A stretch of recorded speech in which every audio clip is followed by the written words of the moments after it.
Hey, it's Cassie from Curry Honda in Chicopee. You're listening to the Bax and Nagle podcast on Rock 102. Come see us at Curry Honda for the best selection of new and pre-owned vehicles. Experience the best at Curry Honda.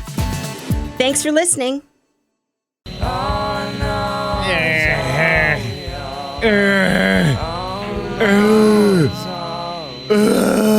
Rock 102 Springfield Classic Rock. It's 5:53 and Nirvana with Bax and Nagle on Rock 102. It's always hard lip syncing that one.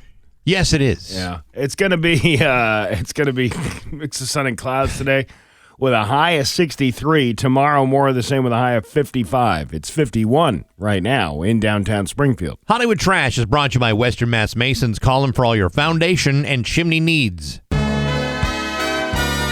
Somehow you still care about what's happening in Hollywood. So, from Tinseltown, 3,000 miles away, it's Steve Nagle's Hollywood Trash. Renowned artist Drew Struzan, known for his iconic movie posters for films like Star Wars and Indiana Jones, has passed away at the age of 78. His collaborator announced the news on Struzan's official Instagram page, expressing the artist's joy in knowing his work was appreciated. Hollywood legends have shared tributes to their visionary designer, whose instantly recognizable art defined the look of many blockbusters. But of course, neither you nor I could identify anything just by hearing his name. That's right. I would know who the hell he was. Yeah, isn't that funny, though? You've probably seen hundreds and hundreds of different artwork that was this guy's, and you're like, it's just a movie poster. Oh, that guy. That guy. Heather Hill, director of The Young and the Restless, passed away at the age of 85 in her home at Las Vegas on October 10th. She was born in Rye, New York, and started her career as a production assistant and went on to direct 131 episodes of the popular soap opera. She also directed episodes for other shows like Search for Tomorrow and Baywatch. Wow, what a career. Well, Baywatch, that was a hot show. How do you direct that show? Listen, could you run on the beach and make your boobs jiggle? Yeah, could you make them move a little bit more? David Hasselhoff, make your moose knuckle go back and forth like a pendulum. David, could you please not sing? It's distracting the other actors. Go eat a cheeseburger on the floor in your dressing room. But first, have a 12-pack on us. That's right. Actress Cheryl Hines appeared on The View to promote her new memoir, but faced tough questions about her husband RFK Jr.'s role as Health and Human Services Secretary. The host grilled Hines on Kennedy's qualifications, vaccine comments, and health policies, leading to tense exchanges and applause from the audience. Hines defended her husband's environmental work and called for more transparency and discussion on vaccines, all while also highlighting his efforts to make food and baby formula safer. Despite the heated debate, Hines maintained her composure and emphasized the importance of open dialogue. That's got to be a tough position. Well, especially going home afterwards. You did real good today, honey. I'm proud that you defended our stance on the vaccines. What would be worse? Being married to Larry David or having him whisper sweet nothings into her ear with that voice? I don't know how we can go on. Oh my God, you're looking so sexy today. Do I make you horny, baby? You're so hot. Why don't you fire up the bed bag and we can get to business later on? I don't want to rip my ears off. Yeah, I would too. Well, the Blind Side star Quentin Aaron has lost an impressive 200 pounds, dropping 575 pounds to 370 pounds. That's a lot. That's a lot. After trying out Ozempic and experiencing allergic reaction, he turned to intermittent fasting and cardio, including activities in the bedroom. All right. Quentin recently married his wife, Margarita, who has been a source of support and strength for him. He's aiming to lose another 20 pounds to reach his target weight goal. Wow. Well, that's great. 200 pounds. That's a lot. That's a lot of weight to come off quickly. Thank God I don't have that kind of problem. Actor Daniel Stern, known for his role in the Home Alone movies, was rushed to the emergency room on October 7th in Somas, California. The Ventura County Fire Department responded to a medical emergency as residents. Although the specific medical issue is unclear, sources confirm that Daniel was the individual in question. Oh my God, a man went to the hospital. On his own. He has since been released from the hospital and is reportedly doing well. Best wishes for a full recovery for the beloved actor. I think he went to the hospital because he touched a doorknob that he didn't realize was about 1,000 degrees when a kid on the other end of the doorknob put like a heater thing on it to heat up the door. I believe he also slipped on some stairs. Right.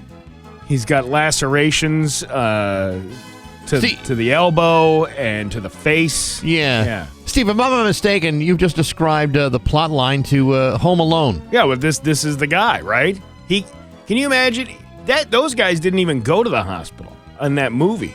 He's suffering all of these injuries now. He had got hit in the face with a paint can. He stepped on some Matchbox cars. You know what I never figured out about that movie? What? All right, so all these terrible things are happening to Daniel Stern and Joe Pesci.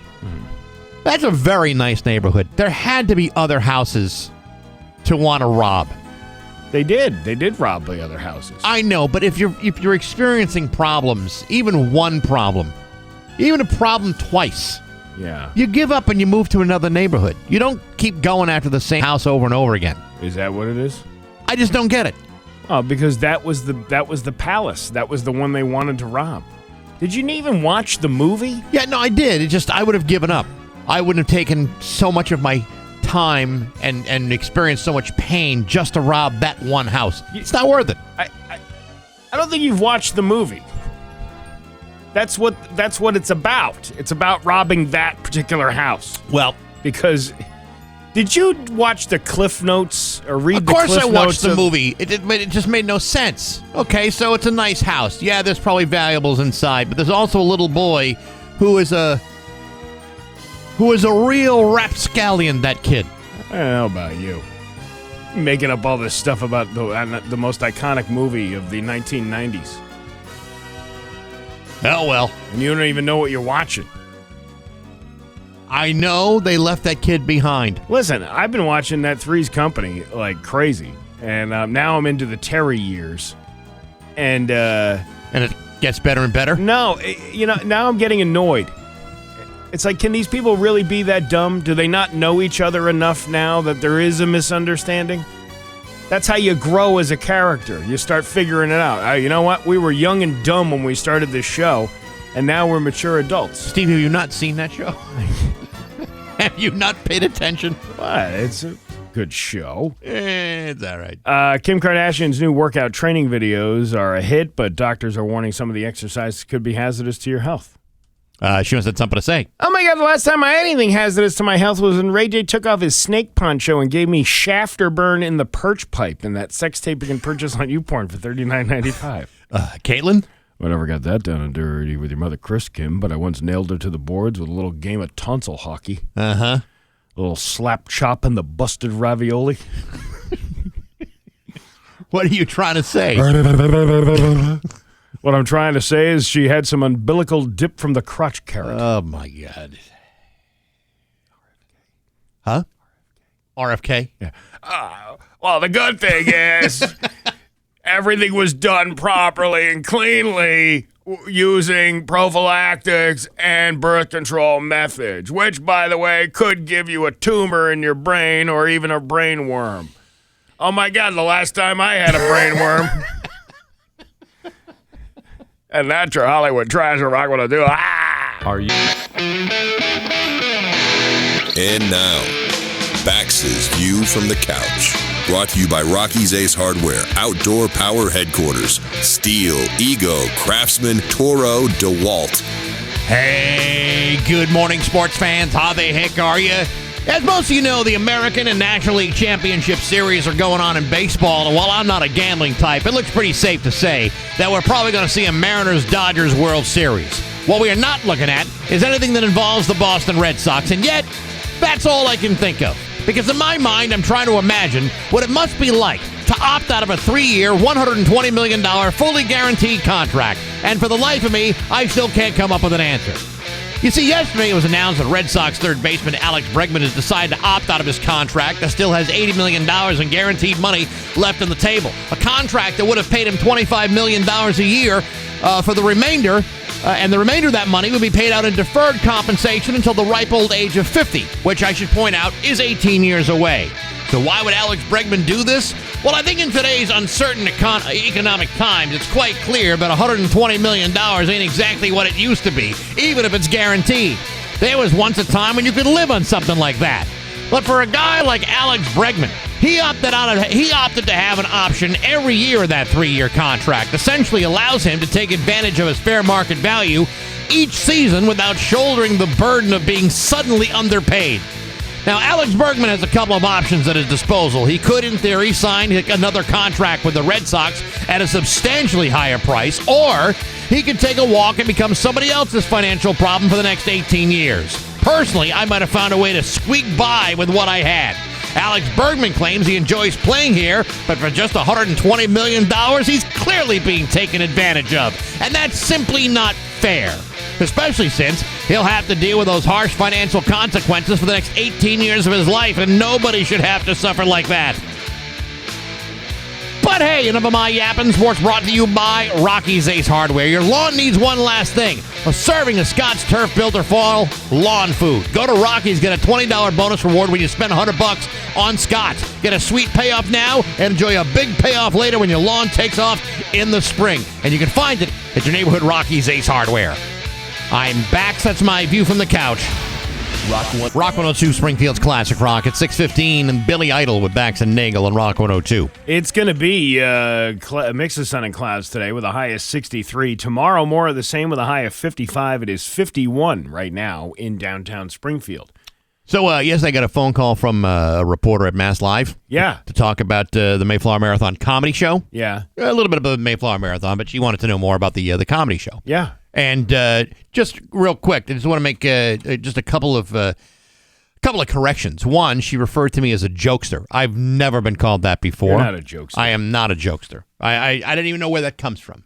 Anyhow, the other thing is the reporter in this the article, it talks that we raised $217,000 during the Mayflower Marathon.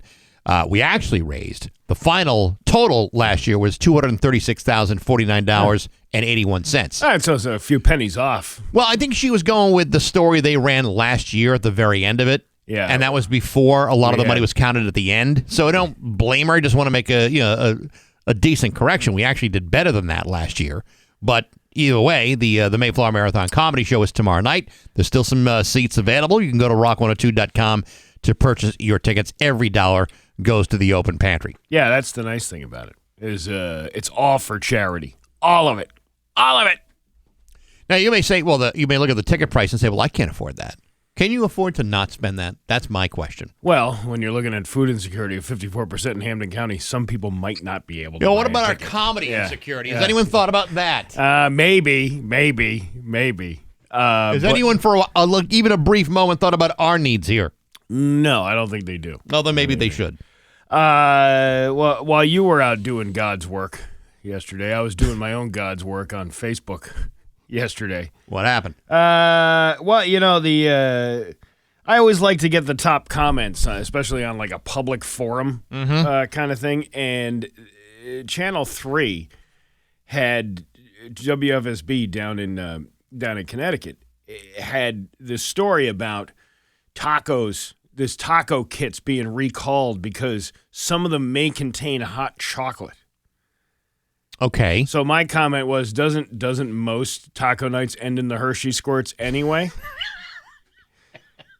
So I congratulate myself for getting one of the top comments on the WFSB story. How many likes did you get on that one? It was like 50-something when I checked last night. Well, that's good. But it was still, it was part of the story. That's very clever, Steve. When you were able to take a forum post and turn it into some sort of excretory, scatological joke. You should be the jokester. Well, that's not me. That's what I'm saying. Yeah. How come Mass Live didn't call me? My phone wasn't ringing. I don't know. You, I would have corrected her about her numbers. Well, I didn't think. I thought that response is actually quite clever, Steve. Good for you. Thank you. Yeah, you should be very proud of yourself. I am proud of myself. And then, of course, we were looking at the East Longmeadow Town Forum the other day where some lady was telling people, hey, if you got to take a duke, don't duke on my lawn off the East Longmeadow bike trail. Sure. Or like on the paths leading away from the bike trail. That is pretty gross. I mean, at least go off into the woods. Is it a human duke or a dog duke? According to this woman, it was a human duke because it had the pill of tissues that was next to it. I don't know about how many deer are out there that are wiping. I mean, I know I've seen that Cottonelle commercial before with the deer out in the bear out in the woods. Rubbing it on his face. Right. Ooh, it's so soft. Oh, yeah. But I don't think there's actual wildlife using Charmin Ultra. Probably not. No. Probably not. No. But they have other good posts on this thing. This lady, please drive with caution. 2 different deer fatalities. One on Kibbe was just told about people drive way over the speed limit on Maple Street before center happened early Saturday morning. They are where you at least expect them. Drive like someone you may be crossing in front of you. Now breathe. It was a complete run-on sentence. There was no punctuation at all. Yeah. I read it exactly the way that came out. See, this is why you probably shouldn't voice text your posts. Well, you could voice text your post. Just go back with your thumb and put the period in where it's supposed to be.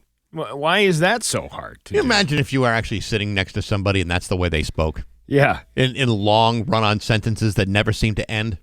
Nancy, what are you doing? I'm putting up a post on the East Longmeadow Forum even though we live in Belchertown. Please drive with caution. 2 different deer fatalities. One on Kibbe was just told about people drive way over the speed limit on the Maple Streets. See? There's streets of maple out there? Yeah, there's maples out there. How about that? There are. I like this one. Is this someone's cat? She or he hangs around in my house almost every day. I don't mind, but if they don't have an owner, I can take them, but I don't want to make the potential owner worry. Mm-hmm. See? Where's my cat, people? Is anybody able to suggest an auto garage or mechanic that is trustworthy and just won't add more to the price? The one I use is unable to fix my car until next week, and I don't know any other places. I don't know if these people are the handiest advisors. Probably not. Heritage Park is really hurting. The slide situation is not safe. Literally, there is a piece of plywood blocking the holes to the openings where the slides used to be attached, along with an orange cone just placed up top. Is there anything in plan to rectify the playground coming future? I wish I could have taken a picture because I was too busy typing on my phone. As a former resident, this was really depressing to take my child there where I spent a good amount of time growing up and experiencing a fun time. Why can't a kid have a fun time with a cone and a piece of plywood? I know when I was a kid, that was like a whole weekend of fun. Yeah. That was what made the playground the playground. Let me tell you something. Back in my day, I would have been happy to have a cone. I didn't have any cones. Had plenty of plywood, but never had the cones to make it really sizzle. Here's the White Knight. Be careful with the scammers on this page. I was sent to properties a few times to do work. As soon as I get to the property to give an estimate, they ask me if I can do email checks because they live out of state. I'm raising awareness. I don't do business with anyone I can't meet and shake your hand in person. But you will post something to a bunch of strangers. On the internet. There's a missing cat. Need a break today away from the kids? Here's somebody listing all this stuff for the kids. But there's some interesting posts on these community forums that you should really check out. It's where the unhinged go to hang out. I don't know which is more of a cesspool, the community forums for each town or the Nextdoor. Are you subscribed to Nextdoor? I was for like a week, and I tried to cancel it and was still getting email notifications about what's going on in the neighborhood. That's the beauty of that. Yeah. You still get the complainers complaining, and you don't have to participate in any of it. You can just read it, and it's always somebody complaining about something. You would think that every neighborhood in America is nothing but a hellhole, but... Well, according to these people, it is. East Longmeadow? With plywood and a cone? This place is a cesspool. Maybe it was a landscaper at the playground putting his cone up. Could be. Maybe he's going to trim around the plywood. Yeah. I don't know what this world's coming to. 623 and Rock 102. It's 6:26 with Bax and Nagle and Rock 102. Liam has the full forecast for you. We've been telling you about half-off hops for the last couple of weeks, and if you like craft beer, we got a hell of a deal for you. Rock 102's got your hookup with half-off hops. Vanish Valley, Great Awakening, and Arc Point have all sold out, but still get $50 gift cards to breweries like Rustic Brewing and Scantic River. They're just $25. That's half off. We've done the math, done it twice. We've checked our work. It's half off. They're on sale now at the Shop 30 store at rock102.com. They're still going fast. Half off hops from Rock 102 Springfield's Classic Rock. All right, you ready to laugh? I'm ready to laugh. Let's laugh. That's not it. There you go. It's Bax and Nagle's Joke of the Day I'm funny how? I mean funny like I'm a clown, I amuse you, on Rock 102, I make you laugh. Springfield's Classic Rock. You know, if I had a penny for every time I misspelled something, I'd have a lot of penis. Because I misspell it all the time. I should have said pennies, but you didn't say that at all. Bax and Nagle in the morning on Rock 102. It's just about 6:30 with Bax and Nagle and Rock 102. It's time for news brought to you by Yankee Home Improvement. Winter is coming. Right now, save up $179 on every window. Get 50% off installation, 0% interest for a year. Here's local radio icon Steve Nagle. Thanks, Banks. Police are investigating an e-bike crash in Montague on Tuesday. According to police, they got a call just before 3 p.m. about a single e-bike that crashed on Turners Falls Road. This is clearly the top story. Well, it is on Western Mass News. No other vehicles were involved as far as we are aware. This is Western Mass News. As far as anybody told us, everything's fine. I mean, without asking any questions of anybody that might have been in charge or in the know, we just assume that there is just nobody else involved. A medical helicopter was called but was canceled because of the weather. You imagine, like, being a guy injured on the side of the road. You just fell off your e-bike. You're waiting for, you can see the helicopter right up in the sky, and then all of a sudden, it goes the other way. Hey, where you going? Sorry, I can't land here. It's too windy. You know, it kind of reminds me a little bit of when, like on Gilligan's Island. Yeah. And there was always Gilligan's Island. Gilligan, yeah. And somebody would show up at the island with a boat, but yet wouldn't rescue the castaways. For example, the Harlem Globetrotters once showed up on the island and played a good, rigorous game of basketball. And yet, they did not take any of the castaways along with them. Not the skipper, not Gilligan, not the Howells, not Ginger, not Professor Ann Marianne, none of them. That is quite the injustice. Over and over and over again. And they just could not get off that island. Well, it was a TV show. It didn't really happen. But it reflects real life, just like this situation. Here's a guy that needed to be saved and couldn't because apparently the helicopter guy was too much of a wuss to get down on the ground and help him. I don't know if it's a... Well, yeah, you're right. He's probably a big wuss. Big Nancy. Couldn't even get down there to save a guy who's down on his luck. Who's going to pick up the e-bike? That's not going to ride itself back home. You're the emergency helicopter guy. You land in an emergency. That's exactly it. And this is clearly an emergency. That's why it's the top story in Western Mass News. This is why you don't want to. This is why you don't want to hire people right off the street. You know, if I were this guy, I would go to the Montague forums on Facebook and I would complain. What do they call? What's a guy got to do to get to get evac'd out of Montague? Did anybody else have an issue with the medvac yesterday? I can't be the only one. It almost landed on Route 2, but then it drove away. How are we supposed to function as a society if we can't get the medevac helicopter to land where we need it to land? So what? Like what do they do? Then they just pick them up in an ambulance? Well, we're going to take it the long way. Okay. On our unpaved streets, we'll pick you up in a car. Yeah, that's the other thing. You're injured. You're out in the middle of Montague. You're right about there's potholes like left and right up there. Sure there is. We'll take the long bumpy ride in the ambulance. Let me ask you this. Yeah. I just thought about this. Okay, so it's too dangerous to land, but it wasn't dangerous enough to take off.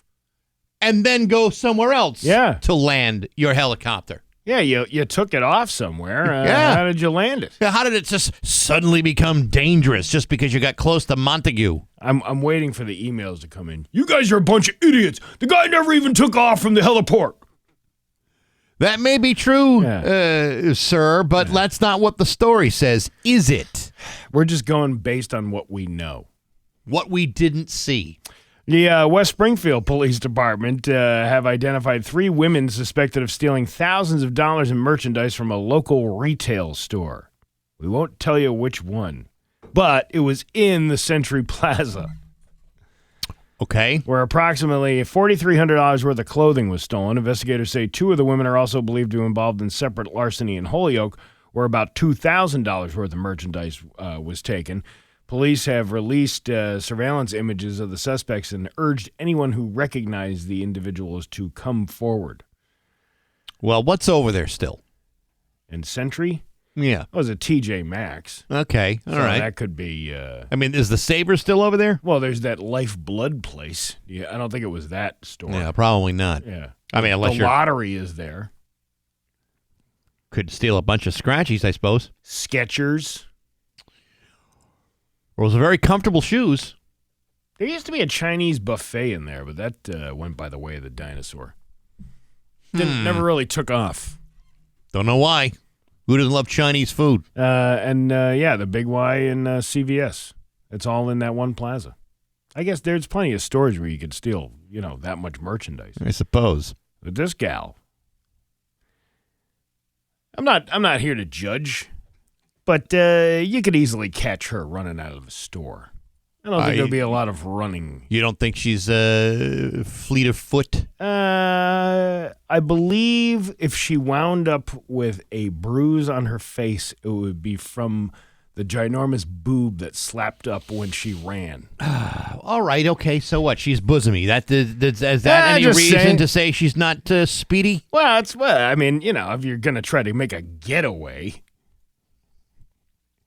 She may have some very fast feet. You just don't know. You got a real head of steam on her. I think the police know exactly who she is. They're just waiting for her to wobble back around and try it again somewhere else. All right. Okay. Listen, be that way. I'm just trying to. I just don't judge a person's speed just because they may be holding on to some. They may be, I don't know. Calorically challenged. Calorically challenged. That's a way of putting it. Is that how they? Is that how they say it? Calorically challenged. That's how I'm putting it. Well, that's like the justice-involved individuals exactly we're talking about. The town of Hadley, town layoffs loom in Hadley, which could potentially include half of the fire department. This all stems from a recent failed tax override to fund the positions, and the town will meet this week to discuss what's next. Western Mass News spent Tuesday in Hadley to speak with concerned residents who are upset and concerned, especially when it comes to potential cuts within the department. Wednesday night's meeting comes on the heels of the October 1st meeting where at least 3 full-time firefighter positions appeared to be on the chopping block. That's due to a $2.25 million override being rejected by voters in September. The Hadley fire chief said that exact positions that will be lost remain unclear, but he says he will now be unable to fill the vacant deputy chief and lieutenant positions in the department. The chief added that aside from his position, their typical staff consisted of 8 full-time firefighter emergency medical technicians. Only 2 were on duty 24/7 and 4 were staff on normal weekdays. Well, listen, Amherst seems to be never busy. You can just ask for help from them. Yeah. Okay, sure. That was sarcasm. Yes, because they're very busy. And Hadley, there's a lot going on in Hadley. It's not necessarily a quiet little town. There's lots of opportunities for crimes in Hadley. Especially now. Have they finished the construction on Route 9? Like, that just seems to be a perpetual project that has been going on for, probably 10 years or so. Oh, it's probably even longer than that. Steve, I don't think they're ever going to be fully done with Route 9 because once they finish one part of Route 9, they're going to work on another part of Route 9. God. Including the one they worked on 2 years ago. How many parts of Route 9 can you work on? A lot of them. In South Hadley. If there's money to be made, they'll work on all of them. In South Hadley, a meeting took place Tuesday night to discuss a proposed generational ban on nicotine items. The new framework would ban adults born on or after a specific date from ever being able to buy tobacco or nicotine products. Now, what is that date? Whatever date they decide they wanted to be. So you and I, for example, are probably going to be grandfathered in. Probably. Oh, that's good. This would include cigarettes, e-cigarettes, cigars, chewing tobacco, and pouches. Cigars. Cigarettes. Cookies. You sound just like Wilma Flintstone. Wasn't it Betty? Wasn't it Betty who was doing that? I'm trying to remember. I thought it was Wilma. I could be wrong. Well, maybe it was both of them. They were both cigarette girls. Yeah, maybe they were. Yeah. Cigars, cigarettes, cookies. I like how they added the cookies in there at the thing. Retail and convenience stores, however, are arguing it's a discriminatory ban treating younger people differently than those older. They also argue that it does nothing to address underage youth. You know, they're making it sound like smoking is bad for you. Underage youth? Yes. Is that a redundant term? You can be a young man and considered to be a youth, but so. not really a minor. What were you saying? I didn't mean to interrupt you there. Well, you did anyway. It's all right. What did I do? What did they're making it sound as though smoking is somehow bad for you. I don't know where they're coming up with this stuff. Do you see this new trend going around? Which Smoking cigarettes is a hell of a lot safer than smoking a vape. Like now that they realize all the dangers of vaping, now the reverse is true. So once we finish going after big tobacco, now we're going after big vape. Big tobacco is still making big money. A lot of people have gone to these Zyn things. They're like nicotine pouches. They're like, it's something you put in your mouth. Really? And you swirl it around to get like a nicotine fix. Okay. And a lot of people are doing this to quit the nicotine. Does it work? Apparently, it does, but guess who owns Zyn? Big tobacco. Philip Morris. What a surprise. Yeah. So it doesn't really matter. You know, they're pretty smart, those tobacco companies, because when everybody's like, no, we're not buying your stupid cigarettes. You're causing cancer to everybody. And they're like, okay, good. You're going to do that vape thing? Yeah, we'll buy the Juuls, too, the ones that everybody smokes. And then you want to quit? We're going to buy the nicotine package thing, too. These guys, the big tobacco is so smart. They not only convinced doctors to support, which cigarettes were the most healthy back in the 50s. Yeah. They had everybody believing, ain't nothing wrong with this. Sir, I'm inhaling smoke and tar and nicotine, but those are some of my favorite ingredients. You know what? When we come back from the break, I'll see if I can pull up some of those commercials from the 50s of the doctor smoking, eating a bowl of oatmeal, going, yeah, this is the healthiest thing you can do to start your day. Oatmeal and menthols. Oatmeal, yeah.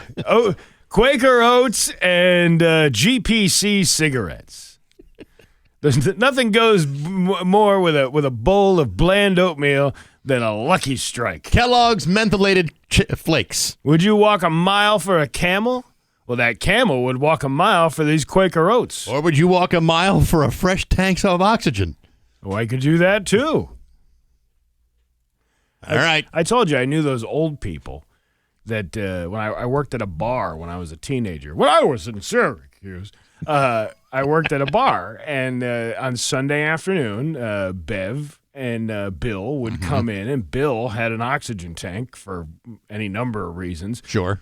But Bev would be they'd pull up in this old pickup truck with the oxygen tank and her smoking a cigarette with the windows closed. It was like waiting. It was like waiting for a Goodfellas car bomb to go off outside of this bar, but it never did. It never did. They really lucked out. Well, there are some people who are much luckier than others when it comes to medical mishap. You ever hear those stories about the guy getting his face burned off because he lit a cigarette near the oxygen tank? Oh, yeah. That stuff is pretty combustible. It sure is. Yeah. He was very lucky. People are dumb. Mm-hmm. Your Pioneer Valley forecast today, It is going to be a mix of sun and clouds with a high of 63. Tomorrow, mix of sun and clouds with a high of 55. It's 49 right now in downtown Springfield. I'm Steve Nagle, and that's the news on Rock 102. Oh, yeah. Download Rock 102, Springfield's classic rock. It's 6:51, and the Doobie Brothers on Rock 102. It's going to be a mix of sun and clouds with a high of 63. Tomorrow, more of the same with a high of 55. It's 51 right now in downtown Springfield. So tomorrow night, it's the Mayflower Marathon comedy show at the Armory at MGM Springfield. You know, there was a story done on Mass Live yesterday where it talks about, everything about the Mayflower Marathon, about the comedy show. Yeah. And so I shared that story on Facebook, and I got comments, when's the comedy show? Gee, I don't know. Read the frickin' article. And then there's another comment that says, how do I get tickets? Oh, I don't know. Read the frickin' article. What is the deal with that? You're giving people the opportunity to see the information for themselves. It's like I got to hold everyone's hand. It's like, well, here's how you get the tickets. I thought you were going to say it was behind a paywall, and I was going to say, okay. Believe it or not, that's the story they don't put behind the paywall. Yeah. Every other story that concerns Rock 102, they will. Or former employees or whatever it may be. Well, why didn't you put all the mitigating information inside that post? Okay, well, sharing the link. I'm lazy. I answered their questions. I said the show is tomorrow night, and the tickets are available at rock102.com. In fact, I even put the link on there to buy your tickets for tomorrow night's show. By the way, Marty Caproni is in the studio. How are you? I'm great, guys. How are you? We're doing very right. good. Yeah, by the way, $20 dinner comedy show next Thursday. Next Thursday. Yeah, not this week. This week. This week we went dark because we're hoping that people want to come support the open pantry and do the Rock 102 comedy. That's a perfectly good reason to go dark for a week. Yeah. But again, when you see the article on Mass Live, and it's very informative, gives you all the information about the show. Sure. Read the entire article, and you will find where it is, when it is, and how to get tickets. Just for a question, when is it again? What time? It's tomorrow night, Marty, at the Armory at MGM Springfield. Now, where exactly is this Armory you speak of? It's the castle. It used to be part of the South End Community Center that they moved across the street. MGM's the new casino. Yeah, where do they put that? Right in downtown. It's in Palmer. Now, where can I get tickets? You can get tickets at Steve Nagle's Venmo. Yeah. No. Don't do that. Don't do that. Yeah. It's at rock102.com. Yeah. Believe it or not, that's where you can buy tickets to a Rock 102 event. Now, these hungry people, are they hungry for the first time, or is this a perpetual hungerness that has been going on? They're starving, and this has been going on for years with what? somebody's. Oh, yeah. This is the first time I'm hearing about this. Well, they're insecure people, food insecure people. Now, if you just posted the accurate information, I'd have no problem with any of this. But you and your gobbledygook, I don't understand a word that's coming out of your mouth. The only bit of information in the story that wasn't quite 100% accurate is what last year's total was of the Mayflower Marathon. But that's a big deal. Who's on this comedy show?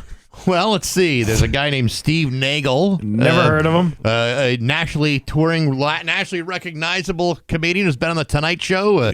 Tom Cotter.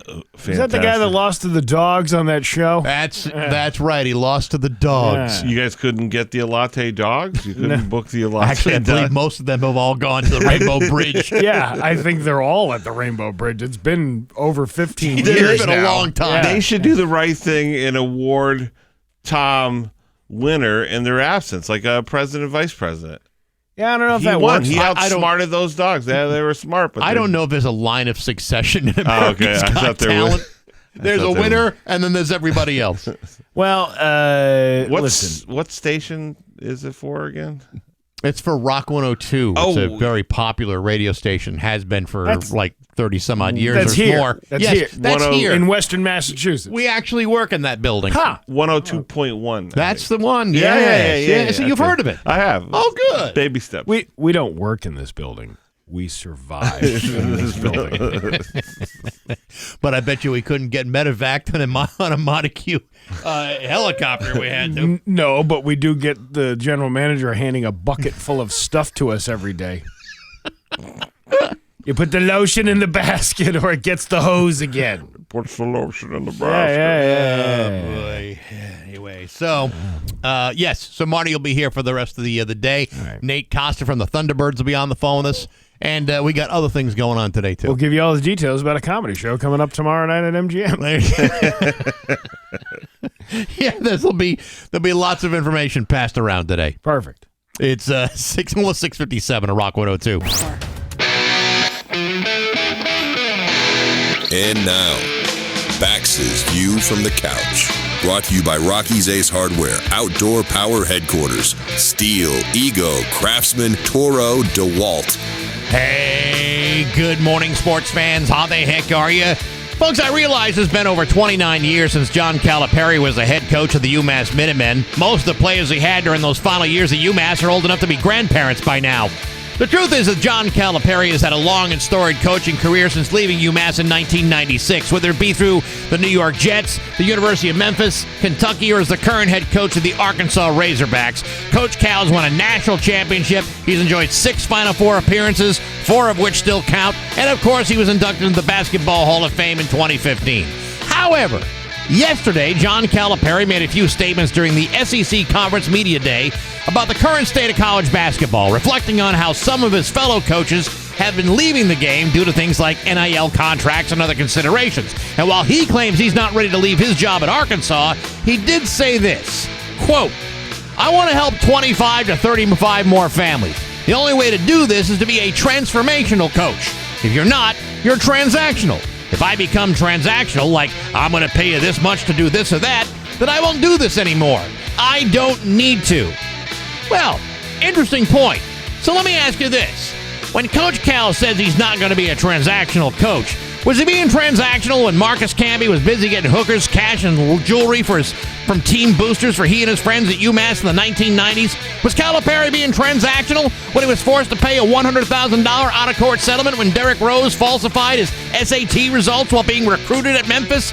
Or when he walked away from Kentucky less than a year after agreeing to an alleged lifetime contract? Because if John Calipari is worried about being transactional and negatively affecting the integrity of the game, he's a little too late.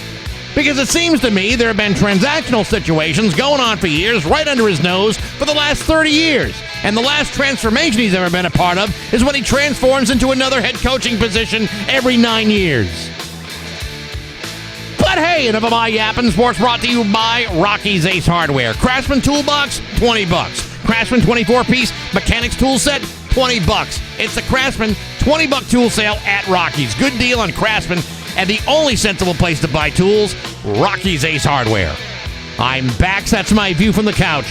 Rock 102, Springfield's Classic Rock. It's 7:10 and Journey with Bax and Nagle on Rock 102. Mix of sun and clouds with a high of 63. It's 49 right now in downtown Springfield. Comedian Marty Caproni is in the studio. I think we're all getting ready for tomorrow night's big comedy show at MGM. Yeah, it should be fun. It's going to be a lot of laughs. Fun. And by the way, you can get your tickets at rock102.com as a strange twist of fate. I'm going to go down. I love watching Tom Cotter work. He's great. Total pro. Fantastic. Yeah, he actually all the big things that I've done have included him. He let me open for him at the Calvin years ago, back in 2013, where they called him Tim Cotter on the front page of the Mass Live weekend section. And he let me open for him down at Crystal Ridge last year. Oh, that's awesome. Yeah. He's a great. So's Carrie Louise, his wife. She's very funny. super duper funny. Yeah. I had them way back in the day come to Chicopee and do a show. We've known Tom. It's got to be 25 years maybe. Yeah. That's how long he's been a part of the show. He's a machine, and he's always writing too. I don't know if you guys saw what he really blew up on. After the AGT stuff and everything else, is he did a bit talking about when they were canceling the "Baby It's Cold Outside." What's that song called? Yeah, right. When he did a bit talking about how when they were canceling that song at the same time Cardi B's WAP song was number one.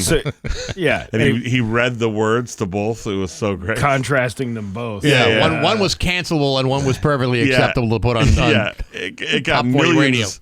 Millions of views. He's always writing, so I'm excited to see him. I'm sure he'll have a bunch of new stuff. Yeah, that'd be awesome. And Corey G's a pretty good comedian. Corey G's fantastic. He's great. I'll probably Bax guy. He's pretty good too. Listen, I'm just. Listen, are you going up? Are you doing some time? There's so much comedy going on. I'm just going to be, straight ahead. We should do the thing where we wrote the jokes for you a couple of years ago. Oh, that was so fun. Yeah. That was pretty good. I mean, listen, if you want to write some jokes, but it's got to be like something horrible, like something so shocking that I can't believe that just came out of Bax. It was pretty shocking the last time. I know. That was why we're going to top ourselves. That was pretty good. We could do it like the Michael Che, Colin Jost thing. We write the jokes and then Bax has to deliver them. Yeah. But the bit All right. is how horrendously offensive they are. All right, so how about we come up with, what do you think, like 4? Is that too much? 4 jokes? Yeah, I could do 4 jokes. 4? Yeah. 4 Two of you horrific. between the two of you, you can come up with like 4 jokes. Very cancelable jokes. I'll do it just to start the show before you, before Corey, and then before Tom. That's 4 jokes. All right. What do you think? All right, we'll do it. Is that a good plan? Yeah, that works. All right, Okay. some good ones. Now, My mind's already going. last time we had this plan, there was a certain somebody, and I'm not going to mention names, but I believe his name is Smarty Caproni, didn't come up with jokes for me, and I had to suffer through what Steve put in front of me instead. Hey. Everybody liked, a few people liked that joke. 3 people liked that joke. Well, there was the one joke that I thought went off very, very funny. That was and it was a Coombs. Yes. It was a Coombs joke, and Got it. that actually was pretty good. But anyway. But then there was that other one about the topical. Yeah, that was topical story. That one I needed like a protective headgear to walk out of that building. Listen, we can come up with some other stuff. Okay, Yeah, all right, good. fine. That'll make it simple. Oh, great. I'm looking forward to it. Okay, For good. sure. Here we go. So let her rip. So no dinner and a comedy show tomorrow night, but we will have it the following week. Correct, Yeah. and then it'll be every Thursday from here on out. This is kind of, well, obviously not Thanksgiving, but this is kind of a tip of the hat to Rock 102 and to the Open Pantry. We just it doesn't make sense to have competing comedy shows on the same night, especially when people can go support such a good cause. Especially when it involves pretty much the same people. So, yeah. Yeah, well, yeah, absolutely. I mean, we could, but you know what I mean? Like the Open Pantry is, it's such a good, they're such nice people too. That's the thing that people have to realize is, obviously for the Mayflower Marathon, you want people to show up with food items and sponsors and all that stuff, but this is a great way to kick it off. This is, yesterday when I talked to Mass Live, they were asking all about the comedy show. And Sure. This is the 3rd one we've done, and this is actually the first time we've had a comedian of this level. I mean, Tom Cotter's, he's a nationally touring comedian who's been on national television multiple times.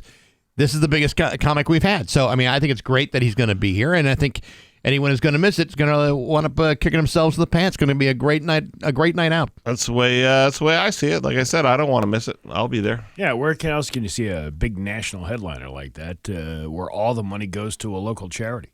Even Tom is doing this on the cheap because of the Mayflower Marathon. He's a good guy. He's a very, very good guy. Yeah, he asked for gas money. Which is we came up with that. Nothing. That was easy. Yeah. Not to mention we tried to book the Elate dogs, but they weren't available. Again, they are now performing on the other side of the Rainbow Bridge. Wasn't that where he wanted them to perform back in the day? That's what Tom wanted back then. By the way, tomorrow night, this is actually also very cool. It's the first opportunity for you to buy the Mayflower Marathon Springfield Thunderbird hockey jerseys. You can buy those. We have a limited number to sell tomorrow night. Those came out very good. You've seen them, right? We not only have I seen them, we raffled off a couple of them, and people that didn't get them were bummed. So it's a good time to show up there and get them. Speaking of the Thunderbirds, coming up at 7:45 this morning, we'll have a special announcement from Nate Costa. He kind of made that announcement yesterday, but that's all right. He'll be here. Yes, but he's here to talk about it. Well, he's not going to phone. be here. He's going to be on the phone to talk about it. What? You're ruining it. I'm not ruining anything. It was an announcement. They want to talk about it, so we're bringing him on to talk about it. Steve's very emotional this morning. Did I show you the text he just sent me? No. Oh, this is my last. I looked at my phone. It said, "Have a good day. I love you." Oh, I texted Marty instead of my daughter. Sure you did, Steve. I did. Sure you well, did. Hey, well, I hope you do have a good day. Well, yeah, and I love you too, buddy. Yeah. I mean, I can say Hey. Did I ever tell you that story about Joe Wagner? no. Oh, Joe Wagner. No. Years ago, right? Yeah. I don't know, how did it happen? We were trying to get a hold of Joe Wagner for some story about the Mass Pike or something like that, because he's the transportation guy. Yeah. So in the midst of doing all these producer duties in the morning for the Bax and O'Brien show, I'm texting also my wife at the same time. And I said, all right, hot stuff. Or I said something like to the effect of, hey, Did you gorgeous. send him a picture of your piece of deal? No, I didn't say. I'd never sent my wife that. Anyway. Maybe to another state rep, but not to that one. But then he realizes, oh, hey, this is a mistake, right? So he's busting my chops about it. Oh, God, that's funny. Okay, funny, whatever. I've sent the wrong text to the wrong person. Yeah. At least it wasn't anything like, horrible Obscene. or anything. And it wasn't obscene. It was just something like me flirting with my wife type of text. Anyway, he brings this up at almost everything that we do. Hey, remember that time that Nagle sent that text to me and thing.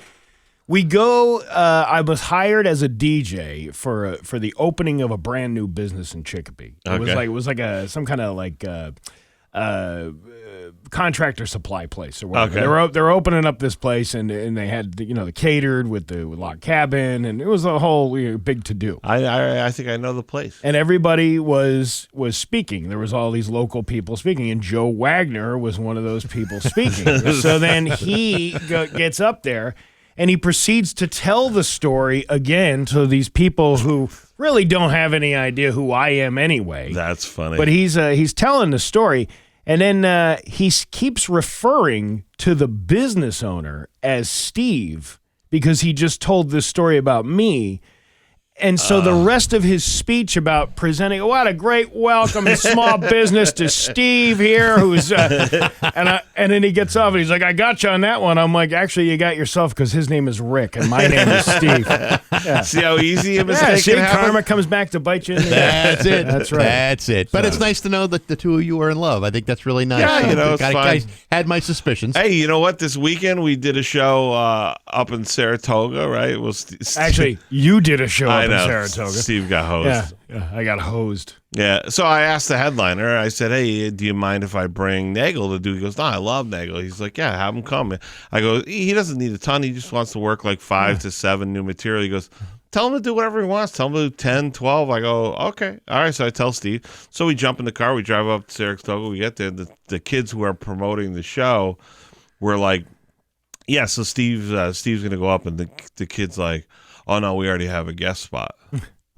So there was 12 people watching the show. So, how hard would it have been to have not another a lot guy? But their time is valuable. I guess there's so. not a lot of people. So common kind of courtesy is you defer to the headliner for something. You know? So I said, well, Anthony just got here. You can Anthony. So the Anthony comes out and he goes, I don't know, man.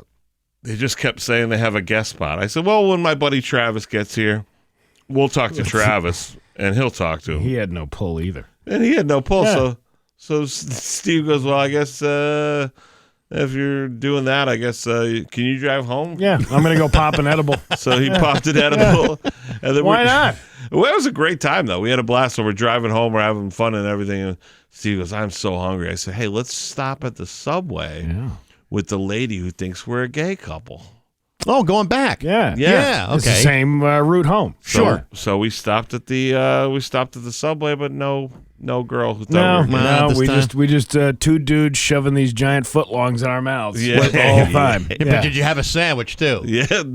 No, did we have a just sandwich? chips. I don't remember. We did or not? Just chips and a soda. Was it the same? Was the same woman working there? No, it wasn't. It was a dude, so he didn't get it. So my theory right now is that Steve subliminally, his subconscious texted me that he loves me because we didn't get it out of our system. Oh, yeah. That's Subway. right. That makes sense. I like that place just because of the little doorbell that dings while you're sitting there. It goes, ding dong, your shower is ready. Oh yeah. It's a truck stop. Oh yeah. So there's showers there. Oh, very cool. So Yeah. you put it in for a reservation for a shower? Well, we didn't. We didn't, We should have, but we didn't. Two guys can get very filthy at Saratoga. Well, did you ever watch a basketball tournament together in a hotel room?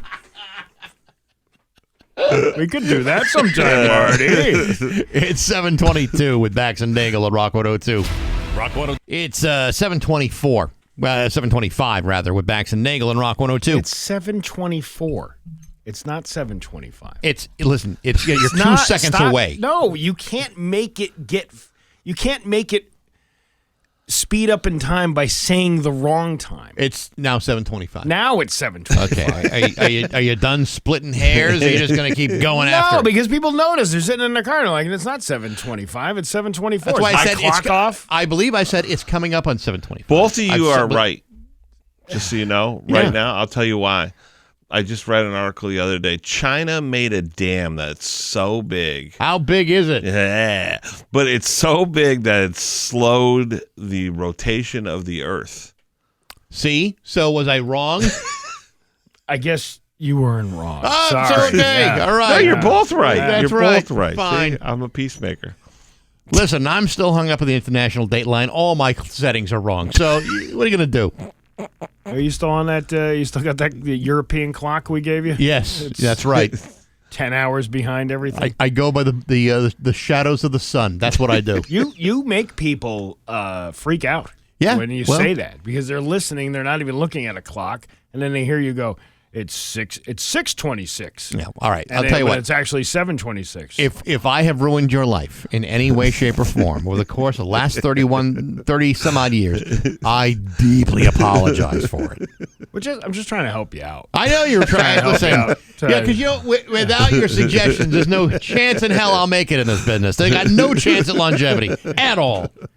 You should just read the clock backwards. You should say it's 6:27 at Rock 102. Steve, what are you trying to do? Sorry, Confuse people? 7:26. No, Yeah. I'm You're confused. trying to ruin lives? Yeah. Well, I'm confused. I'm sitting next to you, and I'm confused.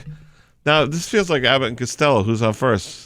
7:26? No, it's What right- time is it right now? It's 6-7. It's no, it's 6:27. That's if you're going in reverse. I choose to go forward. Well, you should go in reverse. This is Wacky Wednesday. That's why we call it that. It's 7:27. No, we it's 727. we got news next on Rock 102. Here's your West. 7:30 with Bax and Nagle and Rock 102. It's time for news brought to you by Gary Rome Hyundai. Technicians get up to a $5,000 sign-in bonus right now. Learn more at GaryRomeHyundai.com/family.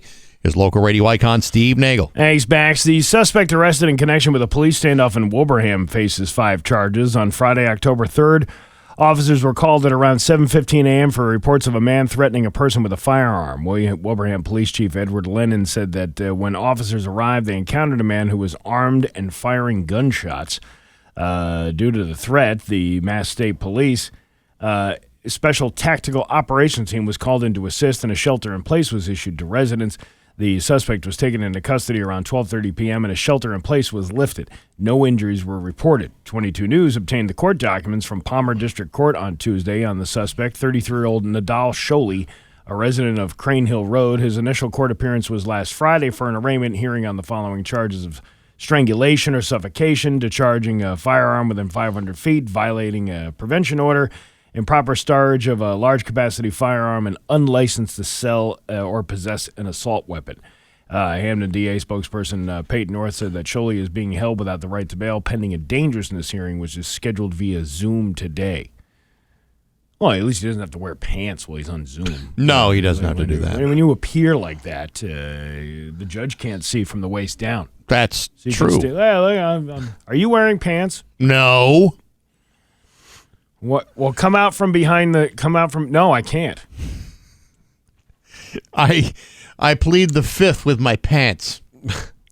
That just reminds me of, I think I've told this before, but during the pandemic, everyone was doing comedy shows on Zoom. Mm-hmm. And I was doing one. It was for a charity. And remember Christine Blinn? Yeah.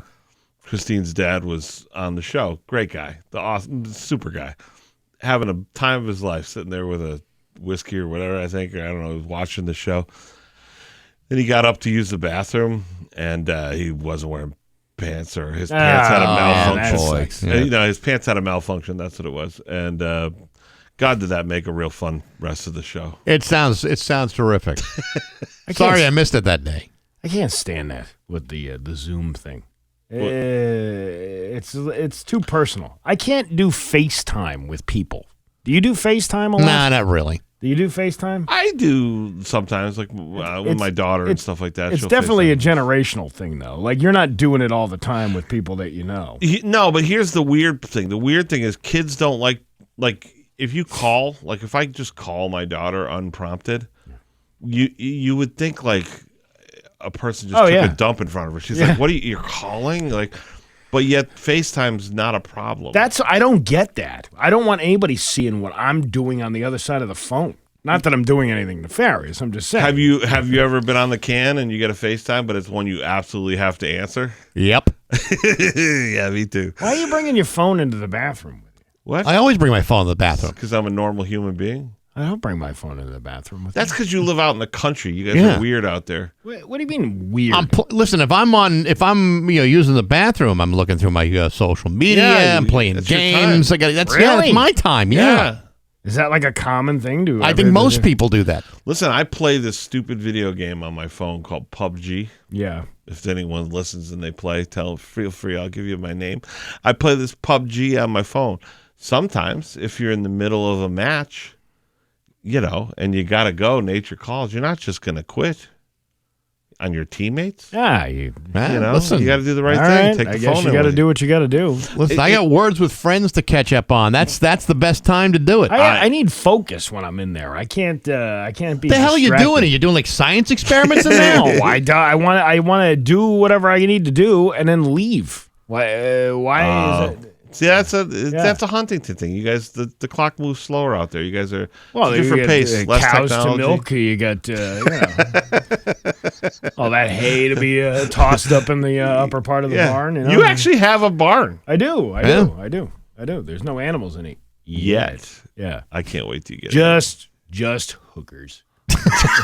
But they're dead, so who really No, does? they're alive. They're chained. They're tagged. Yeah. Oh, good. You'll enjoy when the cops show up there today. Oh, hey, that's good. Yeah.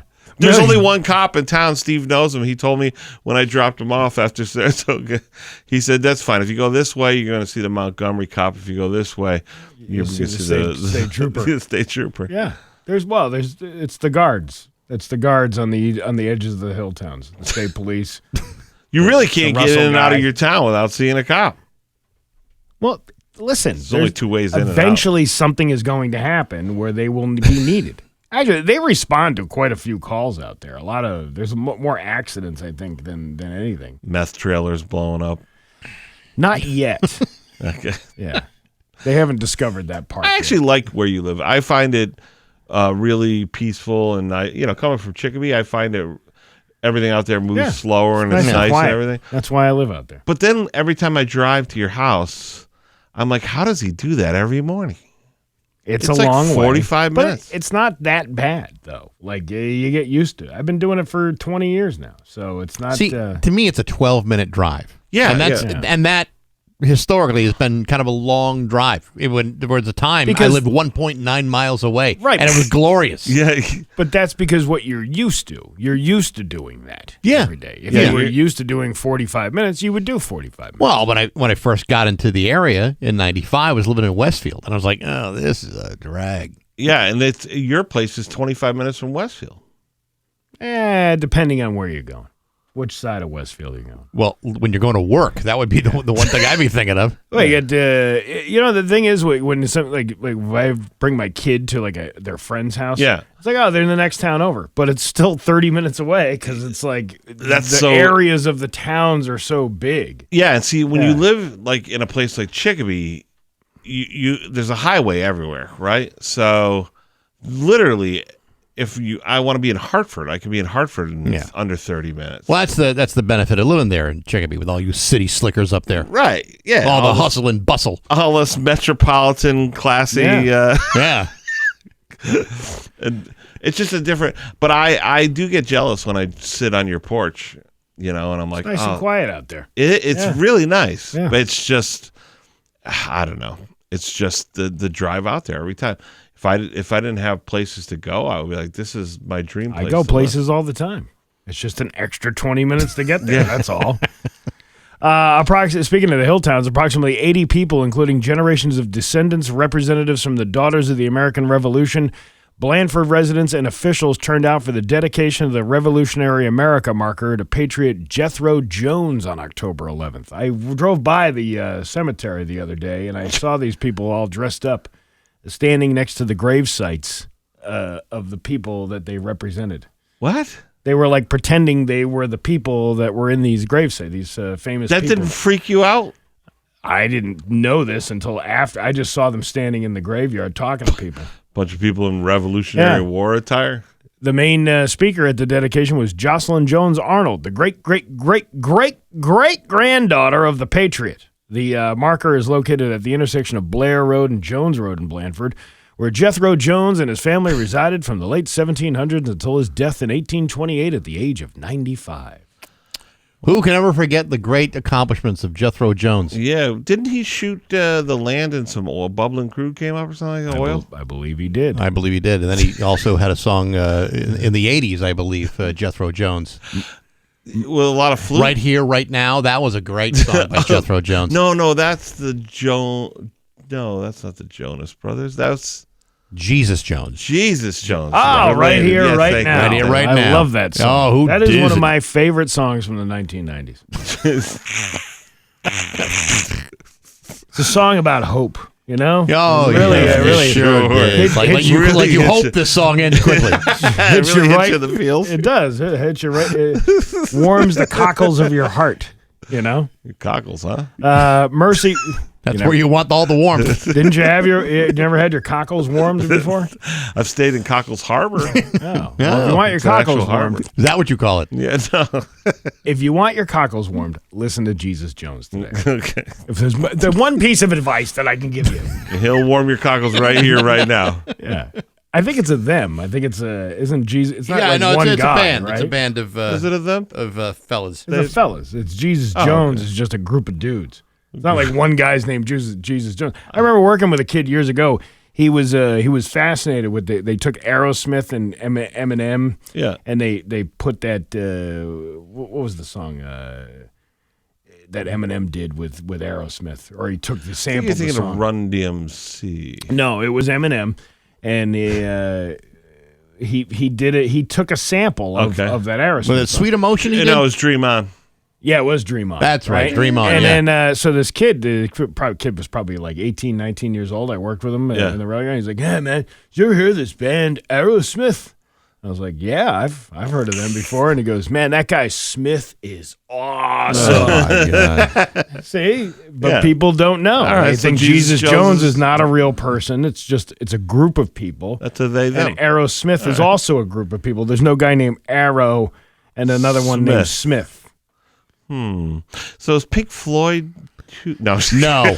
Yeah, no. Oh, yeah, Floyd, Do you know when I first listened to him, I actually thought there was a guy named Pink Floyd. Like I didn't A realize. lot of people did. Yeah. By the way, which one's pink? That's what that all is all about. Right. Then I became a massive fan. But a massive fan. I love Pink Floyd. I went to see him May 19th, 1994. Foxborough Stadium. You remember the date? Yeah, because I wouldn't go to a concert. All my friends are going to Bon Jovi, this, that. Well, I wouldn't go to that either. Yeah, thank you. Yeah, but I'll support you on that one. I wanted my first real concert to be Pink Floyd, and they came around when I was in college, and that's when I went to see them. Yeah, look at you. Yeah. On the other hand, I went to the Bon Jovi concert and watched some kid overdose on alcohol in the parking lot before the show. That was a good time. All his friends left him there, and there was all these people were walking. There was a group of us walking by, seeing this kid like passed out on the ground, and like all his friends left him. Well, is this before or after the show? Before the show. Well, then we called. We alerted the EMTs to come over, and but you got to go to the show. You got tickets. It costs money. Yeah, otherwise you're going to miss Cinderella opening. Oh, yeah. You don't want to miss that. You don't want to you can't miss Cinderella. I was telling Bax not too long ago. I went to a Poison concert at the, what's it called now? Not the Meadows. What is it? The Xfinity? Is it the Xfinity now? I don't even know what it's called now. Whoever paid big money's name to be on it, theater. The Field in Hartford. The Field in Hartford down there. But I went to see Poison, and there was like hardly anybody there. And this was right before they came out with that show that he was on, the reality show. And, after they had it was probably like 2002 or 3 or something like that. And there was nobody at the show. And he's like, this ticket will still be good for Mansfield if you want to come up on Friday. Because there wasn't enough people there. I think Billy hired him to play the rumble seat. Do you remember that?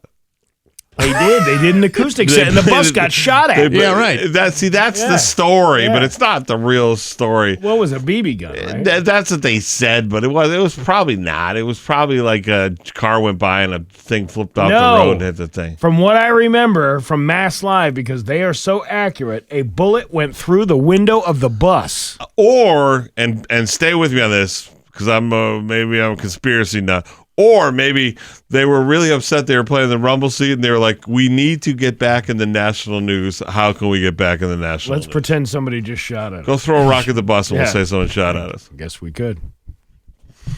I don't know what happened. I wasn't there that night. I know this. I know Bret Michaels used to have a lovely mane of hair, but that went away. Yeah, that's why he wears the bandana. The bandana. It's not fooling underneath the cowboy hat. He's neither a cowboy nor is he full of hair. He's bald. I should wear a bandana. You should, and a cowboy hat. That's a good look for tomorrow night. Yeah, a bandana. Yeah. Do you have a cowboy hat? You got to get a cowboy hat too. I could probably find a cowboy hat. Sure. Yeah, you can't have one without the other. It's got to be a combination of both. A cowboy hat and a bandana? That's the bandana you wear on as a skull cap, though. That's right. But that's what Bret Michaels used to do. Yeah. He'd wear a cowboy hat on top of the skull cap? on top of the bandana. It was ridiculous. That's right, yeah. Nah, that looks too ridiculous. That's what we're trying But everyone will think you have hair, like Bret Michaels. I want to be like one of them biker dudes. And where's the skull People cap? will look at you and say, look what the cat dragged in. Yeah. See what I did? That's what I just did. I just did that. I did a thing. Sounds like I should stick with you for a while on some tips. So you want to ride on the coattails? Go right ahead. All right, we got an interview to do. It is going to be partly cloudy today with a high of 63. It is 49 right now in downtown Springfield. I'm Steve Nagle, and that's the news on Rock 102. Oh, yeah. JB. It's 7:48 with Bax and Nagle on Rock 102. I was a little pig, and I lost my leg. What? I didn't even know what you just said, and it doesn't even matter to me. Well, you can hear all about it coming up in March. It was shipping up to Boston. Yeah, that's right. Oh, yes, of course. On the phone this right now from the Springfield Thunderbirds, it's Nate Costa. Good morning, Nate. How are you? Good morning, guys. How are you? We're doing great. Now, tell us what the big announcement is. Even though you made the announcement and you made it yesterday, but make it even bigger today. Yeah, so like you guys just said, we're going to be hosting our first ever post-game concert after our game on March 11th. We're playing the Providence Bruins early, 6:05. We're going to kick it off early so that way you guys can watch the Dropkick Murphy show after our game starting at around 9:15. So it'll be the first time we're hosting a live post-game concert right after our game. We've been working on this for a while with the guys. Now, will they be able to do it? Will they be playing on the ice? It won't be right on the ice. We were worried about the turnover and how quickly we could get the stage built. So what we're going to do, it's going to be in the exhibition hall where the convention center is. So it's attached to the arena. So that way the whole stage will be set up and ready to go. So right when the game ends, people will be able to file right over, and they'll be ready to go essentially right after the game ends. So there shouldn't be much lag after. Now, Nate, this is like a combo ticket you're buying. How does this work for the game and the show? Yeah, so it's the only way you can get into the show is to do a combo ticket. So you got to come to our game, and then you get access to the show afterwards. So there's a pre-sale going on today for the artist. Tomorrow, if you sign up for our newsletter or you sign up for our app, you get access to our pre-sale, which will start tomorrow, and then the general on sale is Friday morning. Now, according to the page, it's a specialty jersey game. So what's going on with that? So it's pretty sweet. We're going to be working with the band. We're going to be designing a special jersey that night that's going to have kind of an influence of both our brand and the Dropkick Murphys, and we'll be auctioning those off online after, and a portion of the proceeds are going to benefit the Claudia Fund, which is Dropkick's foundation, as well as the T-Birds Foundation. That's pretty sweet. That sounds awesome. And now, Yeah, what happens if the game goes into overtime? Well, we were thinking of that. Yeah. That's why we went to 6:05. It's a non-traditional start for a Wednesday. I know it's probably tough for some people, but we wanted to go 6:05 just to make sure that the concert, even if we go to overtime, generally the overtime's it's 5 minutes, so it doesn't take very long. So hopefully it'll be done by 9 o'clock, and we'll get that show going, shortly thereafter. I got to compliment you on those earlier start times because you had the opening weekend over the weekend on Saturday. That game was at 6:05, right? Yeah, so we've done this. We're going to do Saturdays at 6:05 because we've seen that. About 35% of our crowd are kids now. So it's really good. I mean, we saw a lot of people coming out on Saturday night, and obviously went to the block party, but came on over and we're having dinner at the arena, and it's like a whole night out now for the families, and hopefully you're done by 8:30. Like that's the whole plan, and then you can start your night. If you're not a kid, you still have some time to go out and have a few and start your night. Yeah, that's perfect. That for like an old fart like me, Nate. The idea of going out, seeing a game or seeing a concert, if it's not done by 8 o'clock at night, I got to tell you, I'm not sticking around for it. I'm a feeble old man, barely hanging on. So I love the early start time. I think that's great. Yeah, I mean, we got a lot of good reaction from it this past week. Yeah. We're looking forward to all our Saturdays. So that Dropkick Murphys game is happening on March 11th, and you guys have got promotions going nearly every game. But the big one that I'm excited about is the Mayflower Marathon kickoff game on November 21st. It's a Friday night against the Utica Comets. That's going to be wicked fun. Yeah, we're started an annual tradition, and I think this works better for you guys the weekend right before you guys kick off the food drive. But we're going to be collecting canned goods at all of our games in November leading up to that game, so that way we can again make a great contribution when you guys start your marathon on Monday. So, and I love those jerseys. The jerseys came out sweet this year. I hope that fans are grabbing those as quick as they can. Yeah, no, those will be they'll be available very, very soon. But you're absolutely right. This is a much better deal to do it before the marathon, because there ain't nothing more difficult than sleep deprivation and the fan bony at the same time. Yeah, I'm sure. A man can get very woozy on the ice that day. Do you guys have Zamboni insurance? We definitely have insurance. Yeah, you have to. A guy Especially like when Steve gets up. I was just going to say, a guy like me drove that thing. You got to have insurance. Hey, listen, if you really like our jerseys, I'll trade you one of our jerseys for those Dropkick Murphy jerseys. That sounds like a fair deal, don't you think? We'll see what we can do as we get closer. Well, we can turn this radio show into what is that online tag sale thing? Oh, the radio tradio thing? Radio tradio. Oh, there you go. Call up, Great you idea. offer your item, and then we get it. But it's just between you and me, not anybody else. I will say, Nate, we were at your offices. Was it like 2 weeks ago? Taping stuff for the scoreboard for the Mayflower Marathon game, and the jersey that they gave me to wear was the Springfield Isotopes jersey, and I almost got into a fist fight when they wanted it back. That was such a great looking jersey. I know we do. I got to give our staff credit. We do such a great job with our theme jerseys, and we'll be doing another one of those again this year. It's one of our staple nights where we kind of rebrand as the Isotopes for one night only. So that'll be at the end of February. But the Dropkick show is something we've really been working on for quite a while. We've seen a couple other AHL teams do this, and we're hoping that this is like the start of something. Not only with these guys, we've talked about doing something semi-annual where maybe they come on out and kick off their St. Patty's Day tour here in Springfield before they head to Boston, which is what they're doing. But we're hoping that this just opens the door for us to do more stuff like this. We've always talked about how we can kind of meld entertainment with sports, and live music makes a ton of sense, especially a band like the Dropkick Murphys in St. Patrick's Day time. So, we're hoping that this is the start of something that, we can continue in the future and continue to host some cool shows after our games. It's also the game against Providence, too. It's like, one more piece of icing on the cake on that one.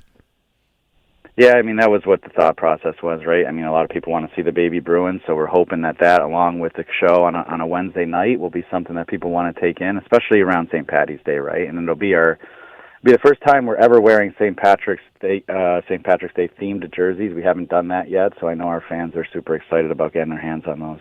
All right, so let me get this straight. You got this concert coming up in March. You got like a Springfield Isotopes night. You got all these things for families to do. You're moving to start times earlier. You have those sensory nights where people who people who have autism or whatever can go watch the games. But what are you doing to bring people in? We're trying everything. Right? God, it's like, have you come up with any ideas to bring a family down to enjoy a night down there? Have you guys looked into $20 dinner? And Have you guys? $20 puck and ice night. Yeah, we do have our $2 hot dog, soda, and beers on Friday. That's it. No That's ketchup, it. though. No ketchup. Hey, can you do green beer for the Dropkick concert? That's not a bad idea. Yeah, that can be done. Out there. That can be done. One more thing before we let you go, because obviously there's a lot of big changes in that whole area, but next to the Civic Center now, you got the parking garage, but the landing space beyond the garage and the Mass Mutual Center is a really, really cool space. What kind of things are you guys looking to do with that space over the course of the season? Yeah, and working with the Mass Mutual Center, did a nice job of complementing our block party this weekend, having another event out there with some live music and a DJ. And then this weekend, or the 25th, we don't play this weekend, but we play next Saturday. We're hosting our Pucks and Paws, so we'll be doing, you can bring your dog to the game, but you can come on down, and we're going to be having programming out on the landing before that. And then the following week, we're going to be doing, every year we do our Brew Fest, where you have an opportunity to come on and sample some beers.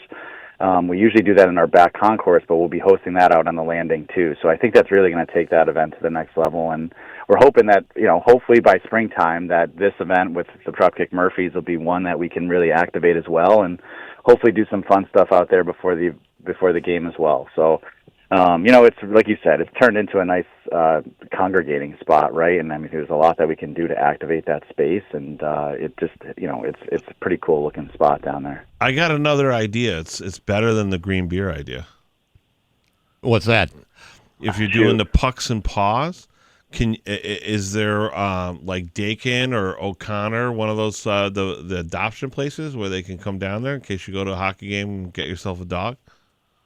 Yeah, so the whole plan, and we partner with the TJO, and so for the dog ticket, it's $5, and all the donations for the dog tickets will go to the TJO, and the TJO will be there, so you'll have an opportunity to, I don't know if they'll have dogs available for adoption at the site, but obviously you can talk to Jana and their team there while they're at our event and absolutely set that up. But that's the whole idea, is trying to use these events to support a local organization like the TJO and all the good work they're doing. That is awesome. Very good. The Dropkick Murphys night is Wednesday, March 11th against the Providence Bruins, 6:05 start. It's going to be a great night. Tickets go on sale tomorrow, right? Yeah, so you can get them tomorrow through our website and our app, and then their general on sale will be Friday morning at 10 o'clock. There you go. Very good. Awesome. Nate Costa from the Springfield Thunderbirds. Great to talk to you. We'll see you soon. Sounds good. Thank you, boys. All right, you bet. It's 7:59 on Rock 102. Rock 102. And now, Bax's View from the Couch. Brought to you by Rocky's Ace Hardware, Outdoor Power Headquarters, Steel, Ego, Craftsman, Toro, DeWalt. Hey, Hey, good morning, sports fans. How the heck are you? Folks, as most of you know, the American and National League Championship Series are going on in baseball right now. And while I'm not the gambling type, it looks pretty safe to say that we're probably looking at a Mariners-Dodgers World Series. What we're not looking at is anything that involves the Boston Red Sox. And yet, that's all I can think of this morning. Because in my mind, I'm trying to imagine what it must be like to opt out of a 3-year, $120 million fully guaranteed contract. For the life of me, I still can't come up with an answer. You see, yesterday it was announced that Red Sox third baseman Alex Bregman has decided to opt out of his contract that still has $80 million in guaranteed money left on the table. It's a contract that would have paid him $25 million a year, with the remainder of that money being paid out in deferred compensation until the ripe old age of 50 years old, which I should point out is 18 years away. Why would Alex Bregman do this? Well, I think in today's uncertain economic times, it's quite clear that $120 million in guaranteed money ain't exactly what it used to be. There was once a time when you could live on something like that. But for a guy like Alex Bregman, he opted to have an option every year of that 3-year contract. This essentially allows him to take advantage of his fair market value each season without shouldering the burden of suddenly being underpaid. Now, Alex Bregman has a couple of options. He could, in theory, sign with another contract with the Red Sox at a substantially higher price, or he could take a walk and become somebody else's financial problem for the next 18 years. Personally, I might have found a way to squeak by with what I had. Alex Bregman claims he enjoys playing here, but for $120 million, he's clearly being taken advantage of, and that's simply not fair. Especially since he'll have to deal with the harsh financial consequences for the next 18 years of his life. And nobody should have to suffer like that. But hey, enough of my yapping. Sports brought to you by Rocky's Ace Hardware. Your lawn needs one last thing: a serving of Scott's Turf Builder Fall Lawn Food. Go to Rocky's, get a $20 bonus reward when you spend $100 on Scott's. Get a sweet payoff now and enjoy a big payoff later when your lawn takes off in the spring. And you can find it at your neighborhood Rocky's Ace Hardware. I'm Bax. That's my view from the couch. Rock 102. Rock 102, Springfield's classic rock. 812 and Sticks with Bax and Nagle on Rock 102. Gonna be a mix of sun and clouds today with a high of something. I don't remember where the weather is. Yeah, there you go, 63. Tomorrow, more of the same with a high of 55. It's 49 right now in downtown Springfield. Comedian Marty Caproni is in the studio. There's no $20 dinner and a comedy show tomorrow night. There's not. This is a rare night off because we're doing that in honor of the Rock 102 Mayflower Comedy Night at MGM. Obviously, you guys will have Tom Cotter, Corey G., and your own Steve Nagle, and now we've decided you're going to do some stand-up. Well, I mean, I'm going to perform jokes written by the two of you. Whatever we get you a good one there, pal. Yeah. Don't you worry about it. Yeah. Are you sure? Oh yeah. Okay. Yeah, we're gonna get you a good one. Don't you Oh, worry. great. Well, Am I gonna be chased out of there with like torches and pitchforks by the end of the night? Maybe. All right, Well, you weren't last time, and you should have been. But so success. I'm going to be honest. I've been chased out of there with pitchforks and stuff, and that's when I wrote jokes for myself to say.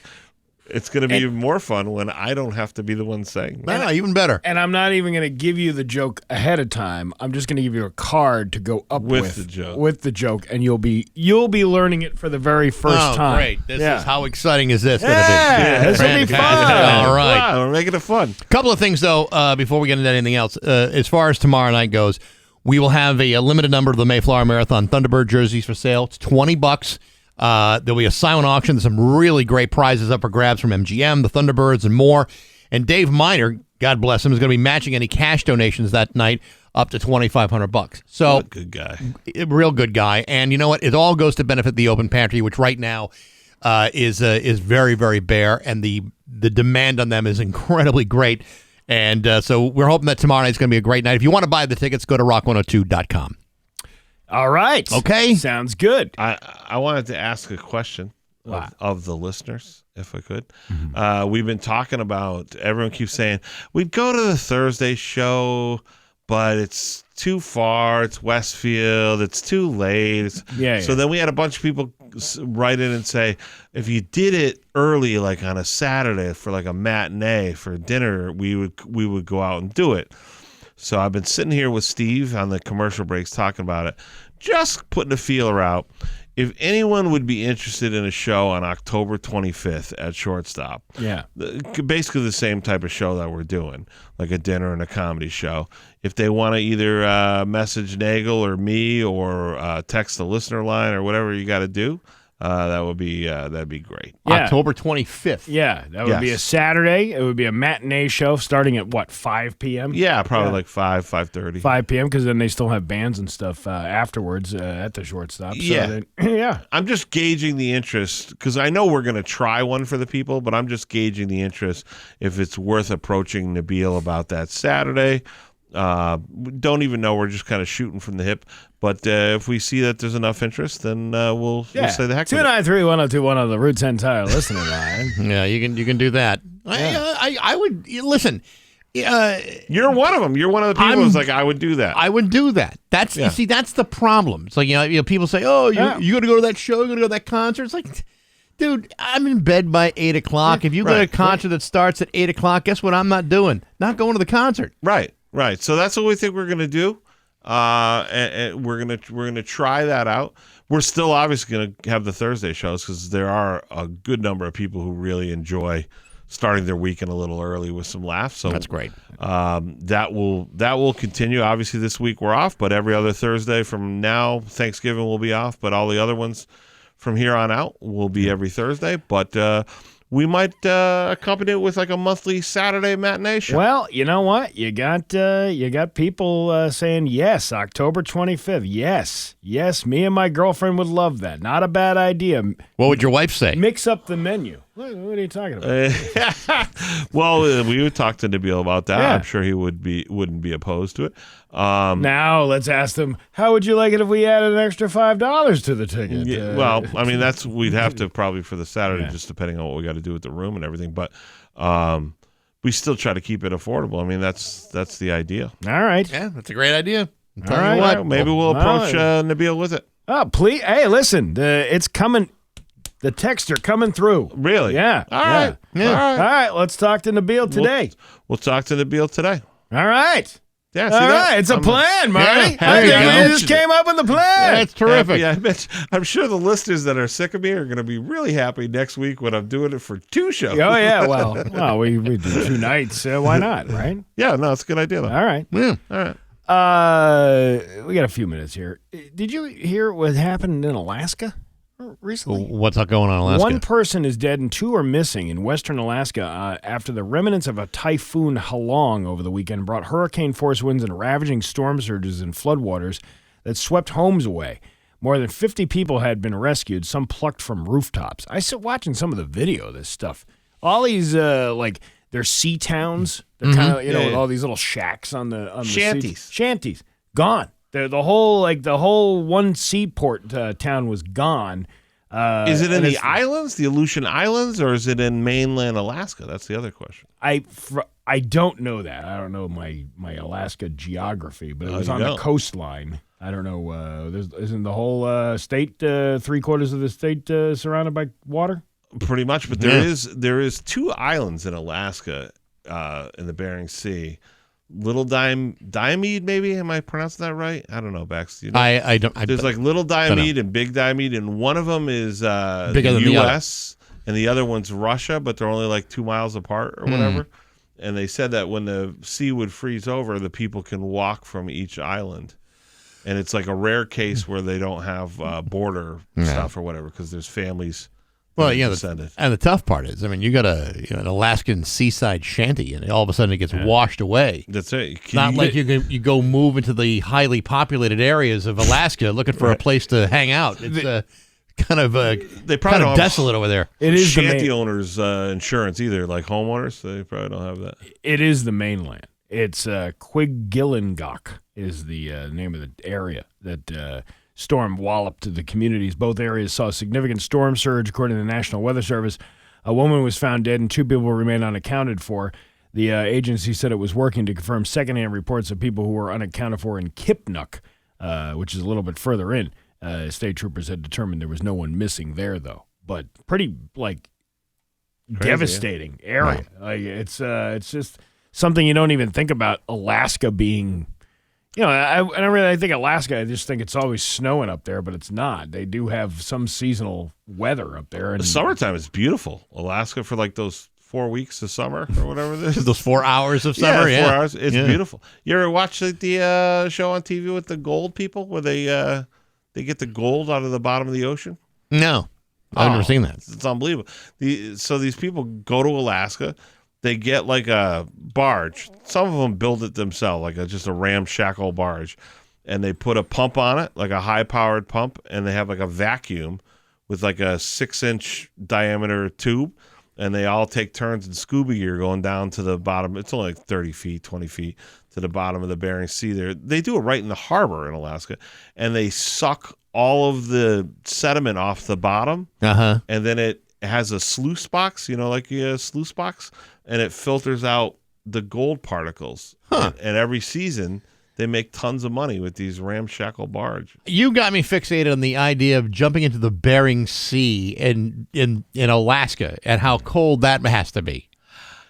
I'm sure I'm sure even off season it's still frigid. I would think the boys would recede into your throat by that because it's so damn cold. Yeah, well they're in complete wetsuits, like hands, feet, the whole deal. So yeah, I'm gonna say it's probably frigid, if not close to frigid. Yes, I would let somebody else do that. We have one naysayer on the Route 10 Tire listener line. Oh, was it Nabil? No, no, it's some guy who says no interest. And hey, then, you know what? Don't make fun of him. Thank you for putting your 2 cents in. Maybe he works on Saturdays. Well, yeah. but then I'm reading back, because we can see all the text messages that they've ever sent. And then, your crap show isn't airing online. Oh, okay. Well, then any chance you got WWE tickets for next month in Springfield? Well, listen, why would that guy want comedy if he's that cultured? Yeah, well, he asked that twice within like 15 days of each other, too. So talk about the pancake breakfast. Did you guys go? I went last year, and it wasn't all that great. I love that you could go back and make fun of all this. This is great. Scott, wrong. No Thunderbirds game today. Oh, it's Scott calling. Yeah, it's not okay. having it right. It's, Thunderbirds day. He liked the Backs of Life, though. He did. Yeah, he did he enjoy liked that. it. Hated the rest of the show, though. Put a photo of the jersey on the website. This guy writes for community town forums all over Western Mass. If the jerseys are so cool, why are you not showing them on the website? Yeah, this is the digital equivalent of get off my lawn. Hold me a jersey large. Yeah. Okay. Ketchup on hot dogs every day. Oh, he's one of those guys. My guy. Hey, leave this guy alone. There you go. It's 8:22 at Rock 102. It's 8:26 at Bax and Nagle on Rock 102. All right. Well, we actually went back in that guy's text messages, and he left something a couple of months ago. Yeah. This is the guy that's complaining that he's not interested in a comedy show. He don't like the show. He's not crazy about anything that we've ever done. And he, at some point, left a voice message on the Route 10 Tire listener line, and I don't remember hearing it before, but we can play it. All right. Okay? Let's go. Here it is. Here we go. Hey, Steve. Let me tell you something, man. Ain't nothing wrong with ketchup on hot dogs, ketchup on eggs. I don't care if you're 12 or 62. That's the bomb, bro. Try it. Yeah. It's good. Okay. Yeah, well, all right. he puts you in well, your you know place. What? This guy sounds like he has terrible choices of everything. I wouldn't want him coming to a Saturday or a comedy show for $20. Hey. What? Maybe he's a good guy. Let's he might give the be guy a good chance. guy. Let's hear him out. He's just not a fan of things that we normally do. No, maybe he took the ketchup thing personal because you called him a child. Because he's just an American trying to have freedom on his hot dog and freedom on his eggs. Fact is, it's the bomb, bro. His name is good. His name is Junior. Junior. Yeah. Junior, you come to the Saturday show, buddy. Junior, you come over here. Now, it's good. Junior, were you named after your father? No, I was named after my great grandfather. Yeah. I'm actually Junior the Third, so yeah. Well, that's bomb, bro. It's good. Junior the Sixth. Yeah. You know, listen, maybe Junior just got offended about the ketchup thing. He could have. He could have been really offended by that. Who knows, man? It's like he's got he's got some issues. He loves and hates at the same time. Yeah, he loves wrestling. That was in there. Well, I mean, he said no interest, but I wonder if he has interest in anything. He likes ketchup on hot dogs. Ketchup on hot dogs. It's the bomb, bro. What That's if we good. have the Ultimate Warrior show up to do a set? Now Junior's conflicted. Oh yeah. Yeah. What if we What if we brought have John? Nabil? What if we brought John Cena in? Right. To the There you garage. go. That'd be And maybe great. we have Nabil serve ketchup hot dogs. Yeah. Nature Boy Ric Flair coming to the shortstop. I'm doing some comedy. Whoa! Back in the day, I'll be honest, I had two wrestlers when I used to have the old club in Chicago. We had Hacksaw Jim Duggan and Mick Foley. You know, Mankind he used to go by. Yeah. Mick Foley was unbelievably funny. He was great, interesting. Hacksaw Jim Duggan, he had only done quote-unquote comedy like 2 or 3 times. But the agent was like, listen, I'm coming with him. Just trust me. I said, okay. So what happens when he goes into one of these stories if it doesn't register? And he goes, he's got it. I got it covered. No problem. He was great. He had funny stories, great. But when something didn't hit, this is all he did. He would lick his thumb and hold it in the air and go, "Ah!" which is what Hacksaw used to do. And the whole crowd would stop and go, "Ah!" with their thumbs up. And I was sitting in the back and I'm like, That's all you need to do. yeah, I go, well, I wish I could do that every time I bombed with a new joke. Just lick your thumb and hold it up and hope for the best. Yeah, instead of being like, all right, sorry about that one, I could just be like, "Ah!" You know, We had Bob Backlund here a couple of years ago. Oh, the inventor of the Backlund wheel. Yeah, well, and also he had the chicken wing too. And he put me. That's right. He put me in the chicken wing. Freaking hurt, dude. Yeah. Well, It yeah. hurt. I mean, you know, he was much stronger than me at 78 years old, and it was very painful. Bob Backlund. I used to love watching Oh, yeah. him. He had the Backlund wheel. Sure. And he would, yeah. I'm sorry. Does Marty know the Ultimate Warrior died like 5 years ago? Just a moment of silence right now for you guys for the Ultimate Warrior. Okay, but imagine if you could reanimate his dead flesh and he showed up at the shortstop. Right. Yeah. That would be a great show. We didn't promise he was going to appear. Now that's worth $20. I said he might show. He might. Yeah. It's 8:30. We got news next to Rock 102. Here's your 8:34 with Bax and Nagle on Rock 102. It's time for news. It's brought to you by Gary Rome Hyundai. Technicians get up to a $5,000 sign-in bonus right now. Learn more at GaryRomeHyundai.com/family. Here's local radio icon Steve Nagle. Thank you, Bax. You're welcome, Steve. Where I lost my spot here. There you are. I was doing with the state police. Well, I always love talking about the state police. A former sergeant in the Mass State Police was sentenced to 6 years in prison on Tuesday for his role in orchestrating a scheme to provide commercial driver's licenses to applicants who hadn't earned them in exchange for material goods such as a new driveway, bottles of water, and candy. Sounds like a legit deal. 60-year-old Gary Senderquist was convicted of a laundry list of criminal charges following a trial in federal court. Jurors found him guilty of multiple counts of conspiracy to falsify records, conspiracy to commit extortion, honest services mail fraud, falsification of records, aiding and abetting, falsification of records, false statements, and aiding and abetting false statements. He was also convicted of a single count of extortion. That all adds up to 48 counts of a 74-count indictment against Senderquist and several co-conspirators, all of whom either pleaded guilty or reached an agreement with the government to avoid trial. Senderquist was acquitted of 9 of the counts. Senderquist wore a blue suit with an American flag pin during the hearing. Oh. Thank you for the... Where did he get his alterations? I don't know. The Men's Warehouse. You're going to like the way you look. Did he have to get anything taken in or let out, or what happens? Well, it was a trade deal. He got this guy a new driveway, and this guy got a new suit. He entered the courtroom with a handful of supporters, including his wife. Addressing U.S. Judge Talwani before she handed down the sentence, Senderquist expressed regret for his actions, saying he had let down present, past, and future members of the state police. He noted he worked for the Commonwealth for more than 4 decades. I would like to say I'm sorry, he said. In explaining her sentence, Talwani told Senderquist his crimes represented very substantial corruption on multiple occasions. Part of what you did is destroy other people's lives around you. He did not answer when a reporter asked for a comment after the sentencing. His family and friends declined to comment. Well, what are you going to say? You think he got to keep his pension?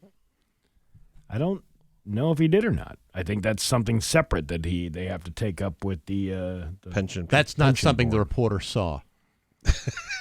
Yeah, if you didn't see it, it didn't happen. Yeah, that's right. Yeah. This is what we saw. We saw his pension be eliminated. You know what's weird about that? I've been seeing things. I don't know how true it is, but I've been seeing things that New York State was giving out CDLs to people that were undocumented, and they're on the name on the license just says no name given. Really? I don't know how you can do that? Well, that's the thing. I think 2 of them caused maybe fatal accidents or something like that. So when they look at the license, it said no name given, and they was from New York State, not Massachusetts. This guy apparently was still qualifying people. Well, in their sentencing memo, prosecutors wrote that Senderquist, quote, transformed the CDL unit into a criminal enterprise, doling out commercial driver's licenses to his own friends and acquaintances or people willing to pay to play, as he alone saw fit. He openly mocked applicants who proved they could not drive the trucks for which they sought licenses, so as long as they had the right connections or willing to pay, made sure they got the CDLs anyway. I remember reading the one text where he was like, wow, this guy's a bum. This driveway better be worth it. Can you imagine? Like, this guy sucks so bad, so your gift and trade has to be really good for this one. Really fortunate if nobody got hurt or killed that wasn't qualified to operate a truck that he gave a CDL to. Yeah, he's lucky, I guess, in that sense, but, he got away with it for the longest time. Until he didn't. Yeah, well, that's not really getting away with it, Yes, is it? this is 6 years in prison. I don't know if you know this, but they're not really big on cops there. So that's No, gonna be rough. they tend to look down at those who are serving time. Yes. Really? Yeah, believe it or not. They welcome all those people. Yeah, they're like, hey, what's up, buddy? Hey, you. What's I remember when Hey, you gave me that ticket. Remember that? welcome to the showers. Remember when you arrested me like 10 years ago? A driver was arrested for crashing into a former brewery early Wednesday morning and fleeing the scene in Hartford. The crash occurred at 942 Main Street at 2:12 a.m. where the City Steam Brewery operated until it closed on March 31st of 2024. It happened during the early morning hours at the vacant building. The driver left the scene after the collision but was later apprehended by authorities. According to police, the suspect was uncooperative and refused to provide a name. What's your name? Puddentane? What's your name? Puddentane. Oh, you ask you again. You're going to tell me the same. Oh, there you go. Yeah, there you go. The extent of the damage to the building was not immediately clear. City Steam Brewery was a well-known dining and entertainment venue in Hartford's downtown area that served both locals and visitors to the capital city before its closure. Where was he coming from? You know where else was that City Steam, right? What? In the basement was the legendary Brouhaha Comedy Club. Oh, yeah. I always aspired to work because they used to have a sign in the green room that said, you can get whatever you want for dinner, an appetizer and dessert, but steak is for headliners only. So I made it one of those career goals. Someday I'm going to come back here. I'm going to headline. Get the steak. I'm going to get the steak. And I finally get to the point where I come back there to headline, and I call my manager, and I go, just make sure you let them know I'm getting the steak. I come in, and there's no sign. Yeah, just everyone can get the steak at that point.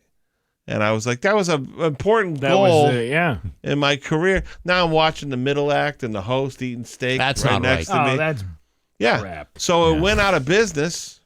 Well, obviously, there's right, some because of those shady kind of business practices. But here's the weird thing: they moved it. It's now you've done it, Steve. It's in what's the River. Weathersfield. It's River. It's River at the waterfront restaurant. Are headliners only available? Can only get a steak? No, they don't do the steak thing for headliners. And I want to say the people who own the restaurant are lovely. Martha and her husband, they're great people. And I want to say to them, listen, I know this doesn't mean anything to you, but can I just get a steak and just you tell me it's for the headliner only? I just want you to say it. That's all I want you to do. But here's the thing I don't understand. They don't. The old Brouhaha downtown Hartford used to pack them in, and that area is terrible. That's clearly why people are smashing into the buildings there and everything else. Sure. And the place that it's in Weathersfield is lovely, and I don't know if people just don't know that the Brouhaha Comedy Club is there now. But it's like pulling teeth to try to get people to come over to the nice place. But they used to go to Well, dirty from basement. what some lady told me last time, she was like, I didn't even know this. Cause we used to love to go to the brouhaha all the time, and we were looking. It just went away. So it was more about them knowing about where it is. And that's why I said to Ryan from Comedy Craft Beer, that's where you go to get the ticket. I said to Ryan, I go, you got to tell more people. He goes, I said, well, Steve and I will mention on the radio. He goes, does anyone down here really listen in Connecticut? Does anyone really listen around? Yeah, they do. A lot. I was like, so if you're in Connecticut and you're listening, go to the comedycraftbeer.com, go to the Brouhaha Comedy Club, and then when you go, make sure you say, hey, I wouldn't even know this was here if it wasn't for Rock 102. There was a ton of people down in Cheshire a couple of weeks ago. Right. Down there at the Cheshire Brewery. I keep telling Ryan all the time. Hey, I saw Tom Cotter in Collinsville a couple of times. Yeah, the Bridge Street Live. Yeah. Yep. A lot of folks down there listening to A us. lot of listeners were down there. That's it. We love Connecticut people. Hard taco dinner kits have been recalled after hot chocolate packets were found inside. What? Yeah. The Giant company called the Giant and Martin's branded taco kits on Friday because the kits contain a milk allergen due to hot chocolate packets being found inside the recalled kits. The recall includes the 9.4-ounce Giant and Martin's hard taco dinner kit with a Best Buy date of March 13th of 2026. Anyone with a kit can return it to the store for a refund. Yeah, that sounds gross. I got the top comment on WFSB yesterday. What was your comment? I said, don't most taco nights end with the Hershey squirts anyway? Wow, there you go. Zing, zing. I got tacos last night. Did you? Ask me what kind of tacos What I kind got. of tacos did you get, Yeah, Marty? thanks for asking, Bax. I got the Chicken Street taco kit from Costco. Oh, yeah, those are Sure. It's good, right? Except Yeah. it's kind of spicy. Yeah, you're kind of a wimp. Yeah. Well, I learned that at 3 a.m. because I had to go to the bathroom a lot. But very worth it. Wow, this is a fascinating Yeah. discovery. Sorry, I just wanted to share with you guys. Oh, you the know? street- No, do I'm share. sorry. Do go on. And our guest just walked by, so now we have to end this madness here. Oh, Yeah. shoot. I was hoping to hear about your 3 a.m. taco encounter. No. All right. I was Well, on my table- phone. That's all you need to know. So my phone in the bathroom. Oh, that's right. You a were lot on the bathroom. Your Pioneer Valley forecast today is going to be a mix of sun and clouds with a high of 63. Tomorrow, more of the same with a high of 55. It is 53 right now in downtown Springfield. I'm Steve Nagle, and that's the news on Rock 102. Oh, yeah. When it comes to dairy. Rock 102 Springfield's Classic Rock. It's 8:51 and AC/DC with Bax and Nagle on Rock 102. Mix of sun and clouds today with a high of 63. It's 54 in downtown Springfield, and it's going to get spooky with Curry this weekend. Cassie Doty from Curry Honda is here. Good to see you. Good morning, guys. How are you? It's the Haunted Horsepower Show. Whoa!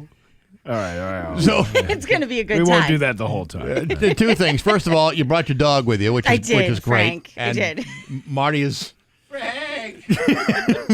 Yeah. yeah, he's a good boy, all right. He's breathing like he's he was actually breathing to the beat of Thunderstruck. That was amazing. Got to get him a contract. It's pretty good. Yeah, That's no right. kidding. So tell us what's going on with the Haunted House. Horsepower Car Show. Yes. So we started last year. We did Revving Up Futures for the Boys and Girls Club and the Moose Club in Chicopee. We decided this year we're moving it to the dealership. So it's going to be Curry Honda and Curry Nissan.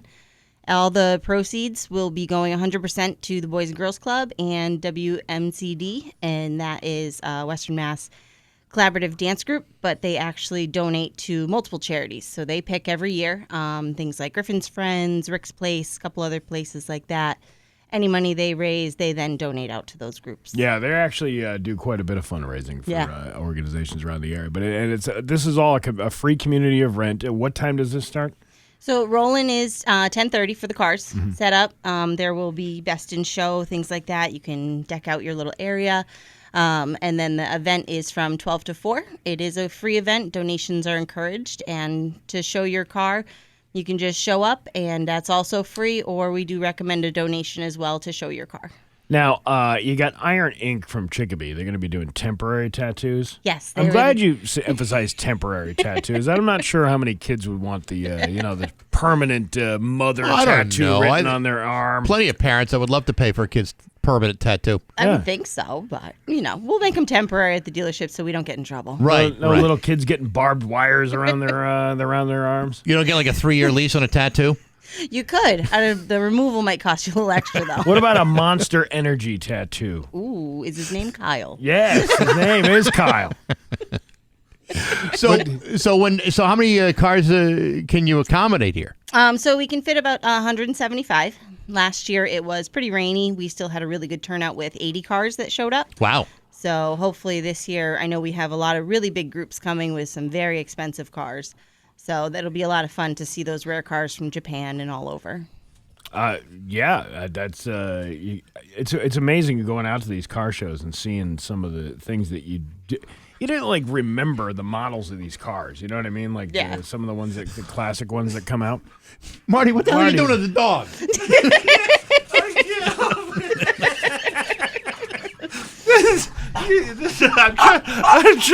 I'm trying to keep him quiet, and there is no keeping that dog quiet. He's too excited about the car show. I was going to say, is the dog allowed in any of the cars? Oh, God. Take a breath, Marty. I'm trying to focus on what you guys are saying. It's like... Well, he is a Frenchie, so. Yeah, well. Oh, God. So... But all the money goes to the Chicopee Boys and Girls Club this year, and they offer quite a bit of help for not only parents and stuff for the kids for after school stuff, but many other programs throughout the year and scholarships and things like that as well, right? Yeah, and they rely heavily on the donations to accommodate all those different things. So it's really important that we support everybody in the local community and help everybody try to get ahead and then be able to keep producing like they do and be able to donate like they do. Now, the trophy winners are going to be picked by the kids? Yes. So it's not your typical car show. We have the kids run around, pick their scariest, their favorite. Last year, a Miata won. It's a pretty cool idea to have the kids be the judges. I like that. There was a Jeep Liberty that had skulls and stuff all over it. That one won for the scariest. Now, those optional the options are like a package, like a skull. So I want to if I wanted to buy a Honda at Curry and I wanted to get, I don't know, say like an Accord. Can I get it with a skull feature? Is that part of it? Sure. I mean, I'll deck it out however you want if you want one. No idea. That's good to know. All right, there's some distractions going on over here. The show is the Haunted Horsepower Car Show. It takes place this Sunday, the 19th, right? Yes, Sunday the 19th. Starts at 12, ends at 4. Yep. If people want to register their cars, what do they reach out to do? They just pull in. As you pull in, you're going to get your tickets for the door prize and your number for your car so the kids can pick by number. We also have a huge raffle going with tons of gift cards and all sorts of things. So definitely come check it out. It'll be a lot of fun. Will Frank the dog be showing up? Frank will probably make a guest appearance. All right. Terrific. That'd be worth it. His radio debut was stellar. It's stellar. Absolutely stellar. His co-host Marty was amazing. Cassie Doty from Curry Honda. Great to see you. Best of luck this weekend. Sounds like a lot of fun. Thank you so much. Thank you. It's 7:58 on Rock 102.